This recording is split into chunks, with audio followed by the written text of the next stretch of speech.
Guys, muddledmuppet here, how are you all doing? Welcome to another edition of Maps Worth Playing for Far Cry 3 on the PlayStation 3. This map is by Jburzy2 and it's called Snowstorm 2, and my head is already busted by all these numbers. I'm not a numbers kind of guy.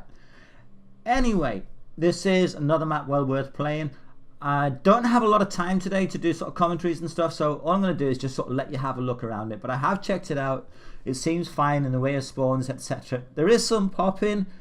It's a little bit ambitious in places, and I'm not entirely convinced that the engine can stand it. So you are going to see some popping, but I think the overall beauty of the map is well worth it. Remember guys, if you like this series, keep it alive. Keep it going. If you're watching this series from the Ubisoft forums, keep the thread alive, posting it, you know, keep it going. And if you're watching this just through YouTube, post a like and share it. And remember to subscribe.